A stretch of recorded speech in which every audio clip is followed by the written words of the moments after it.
여러분도 어떤 사람을 기다려 본 적이 있을 겁니다. 여러분 기억에 가장 오래 기다려 본 것은 언제였나요? 목사님 같은 경우는 어렸을 때 한 7시간을 기다려 본 적이 있습니다. 그때는 지금처럼 다들 휴대전화 같은 걸 가지고 다니지 않았었기 때문에 특히나 학생 때에는 더더욱 그런 게 없었잖아요. 그러니까 약속을 잡으면 무작정 기다리는 수밖에 없었습니다. 그 뒤로도 한두 시간 정도 기다리는 것은 일도 아니었죠. 기다리는 것은 우리를 지루하게 만들거나 힘들게 만들 수 있습니다. 그럼에도 불구하고 우리가 기다리는 것은 그 기다림이 끝나면 우리가 간절히 원하는 것을 얻을 수 있을 것이라는 생각 때문입니다. 놀이공원에 가면 다들 30분씩은 기다리곤 합니다. 그래도 줄 서서 기다리는 이유는 그 기다림이 끝나고 나서 내 차례가 돌아오면 비로소 신나게 놀이기구를 탈 수 있을 것이라는 걸 알기 때문이죠. 그래서 우리는 기다릴 수 있는 겁니다. 그런데 오늘 우리가 함께 읽은 성경을 보면 하나님께서는 우리를 기다리신다고 말씀을 하십니다. 우리 오늘 본문 18절을 읽어볼까요? 그러나 여호와께서 기다리시나니 이는 너희에게 은혜를 베풀려 하심이요 일어나시리니 이는 너희를 긍휼히 여기려 하심이라. 대저 여호와는 정의의 하나님이심이라. 그를 기다리는 자마다 복이 있도다. 아까 목사님이 이야기하기를 우리가 기다리는 이유는 그 기다림의 끝에 우리가 좋아하는 것을 만나게 될 것이기 때문이다 라고 말했습니다. 그러면 하나님은 왜 기다리실까요? 이사야 선지자는 하나님께서 기다리시는 이유를 우리에게 은혜를 베풀기 위해서라고 말하고 있습니다. 하나님이 기다리시는 이유는 우리에게 은혜를 베푸시려고 라는 거죠. 다른 말로 하면 우리에게 은혜를 베푸시는 것이 하나님을 좋아하시는 일이라는 겁니다. 하나님은 우리 가까이에 계십니다. 우리의 친한 친구보다도 심지어 우리의 가족들보다도 하나님은 우리와 더 가까이 계십니다. 그 가까이에서 하나님은 우리를 기다리고 계신다는 거예요. 우리에게 은혜를 베푸시기 위해서, 우리에게 좋은 것을 주시기 위해서 기다리십니다. 그러면 하나님이 그렇게 우리와 함께 하시면 어떤 일이 일어날까요? 19절을 보면 이렇게 나와 있습니다. 같이 한번 읽어보죠. 시온에 거주하며 예루살렘에 거주하는 백성아, 너는 다시 통곡하지 아니할 것이라. 그가 내 부르짖는 소리로 말미암아 내게 은혜를 베푸시되 그가 들으실 때에 내게 응답하시리라. 아멘.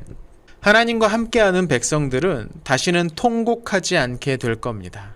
울지 않게 될 거라는 말이죠. 하나님께서 함께 하시고 하나님께서 지키시는 사람들에게서 괴롭고 슬픈 일들이 멀리 떠나게 될 것이라는 말입니다. 물론 우리에게 여전히 슬픈 일도 있고 괴로운 일들도 일어납니다.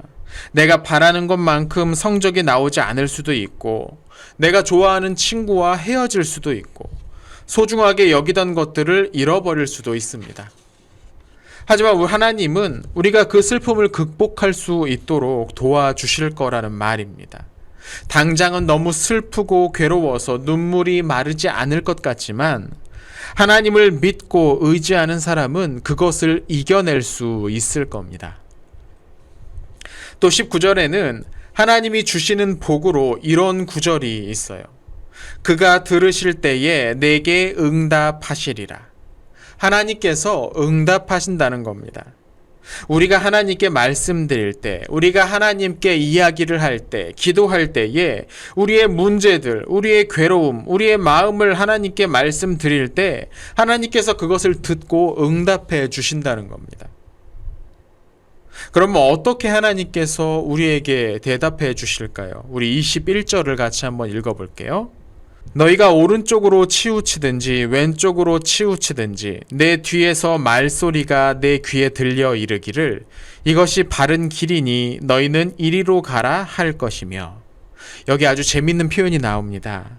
우리가 길을 걸을 때 오른쪽으로 치우치거나 왼쪽으로 치우칠 때 우리 뒤에서 말소리가 귀에 들려서 바른 길을 알려줄 거라는 겁니다. 무슨 자동차에 달린 내비게이션 같죠. 경로를 이탈하셨습니다. 경로를 재탐색합니다. 좌회전하십시오. 우회전하십시오. 하면서 우리가 이상한 데로 가려고 하면 제대로 된 길을 알려주는 것이 내비게이션이죠. 근데 꼭 그런 내비게이션처럼 하나님께서 우리의 길을 인도해 주신다는 겁니다. 내비게이션은 이미 미리 입력해 놓은 정보를 바탕으로 우리가 가려고 하는 곳까지 방향을 알려주는 기계 장치입니다. 땅에서만이 아니라 바다나 하늘에서도 내비게이션이 사용되죠. 그런데 우리의 삶에는, 우리의 인생에는 그런 것이 보이지 않아요. 그래서 아무리 잘 만들어진 내비게이션이라고 하더라도 우리가 어떻게 살아야 하는지, 우리가 오늘, 내일, 다음 주, 1년 후 어떻게 살아야 되는지를 보여주지는 못해요. 그런데 하나님께서 그것을 해 주신다는 말입니다.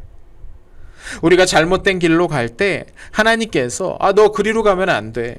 이쪽으로 가야 돼 라고 알려주신다는 거죠. 그럼 어떻게 우리는 하나님의 그 인도를 받을 수가 있을까요? 바로 큐티를 통해서입니다. 성경을 통해서입니다. 성경을 통해서 우리는 어떤 길로 가야 되는지 알 수가 있습니다. 문제는 우리가 좀처럼 성경을 또 큐티책을 펴지 않는다는 점입니다. 아무리 좋은 내비게이션이 있어도 그것을 끄고 있다면 우리에게 아무런 도움을 주지 못할 겁니다. 하나님께서 우리의 길을 인도해 주시려고 해도 우리가 하나님의 소리에 귀를 막고 있다면, 하나님의 말씀에 눈을 감고 있다면 아무런 소용이 없겠죠. 우리가 큐티책을 펴야 되는 이유가 여기에 있습니다. 하나님의 말씀을 보지 않고 생활하는 건 눈을 감고 운전하는 것과 마찬가지입니다. 굉장히 위험한 일이겠죠. 하지만 많은 사람들이 그게 얼마나 위험한 일인지 잘 모르고 있습니다. 당장 내 몸에 무슨 특별한 일이 생기지 않으면 병원에 가지 않는 것처럼 내 삶에 무슨 문제가 생기기 전까지는 하나님의 말씀을 귀 기울여 듣지 않으려고 한다는 겁니다. 얼마나 어리석은 일입니까? 눈을 감고 달리다가 부딪히고 나는 물론 다른 사람에게까지 큰 피해를 입힌 다음에야 어떻게 운전을 해야 되는지를 배우려고 한다면 바보 같은 짓이라고 말할 겁니다. 그런데 우리가 꼭 그러고 있다는 겁니다. 하지만 여러분, 아직 늦지 않았습니다. 하나님이 우리를 기다리고 계시기 때문입니다. 하나님은 우리에게 은혜를 주시려고 기다리고 계십니다. 하나님은 우리가 제대로 된 길, 좋은 길을 갈 수 있도록 알려주시려고 기다리고 계십니다. 우리가 하나님의 그 말씀에 귀를 막지만 않는다면, 우리가 하나님의 말씀에 눈을 감지만 않는다면 하나님은 언제든 우리를 다시 인도해 주실 겁니다. 코로나19 확산으로 모든 게 이상한 시절입니다. 경험해 보지 못하는 일들이 연속되고 있죠. 한동안 예배도 함께 진행하지 못했는데 또 다시 이렇게 영상으로 예배할 수밖에 없는 상황이 되었습니다. 전염병이 온 세상에 퍼지고 있는 상황에서 어쩔 수 없는 일일 겁니다. 이런 비상한 상황일수록 우리는 하나님의 말씀을 읽고 묵상하는 일이 무엇보다 중요하다는 것을 기억해야 됩니다. 말씀을 읽고 말씀을 묵상하고 또 말씀을 암송하는 사람은 그 말씀이 우리를 지키신다는 것을 알게 될 겁니다. 우리가 암송하는 말씀은 언제 어디서든 우리가 길을 모를 때 우리에게 길을 알려줄 것입니다. 하나님이 지금 여러분이 고개를 돌려서 그분을 향하기를 기다리고 계십니다. 하나님을 만나면 은혜가 있습니다. 코로나도 하나님과 우리 사이를 끊을 수는 없는 법입니다. 우리 이번 한 주는 꼭 우리를 향해 말씀해 주시는 하나님의 음성을 들을 수 있는 그런 한 주가 되었으면 좋겠습니다. 이를 위해서 여러분, 큐티책을 열어서 하나님의 말씀을 귀를 기울이십시오. 하나님이 여러분을 기다리고 계십니다. 함께 기도합시다.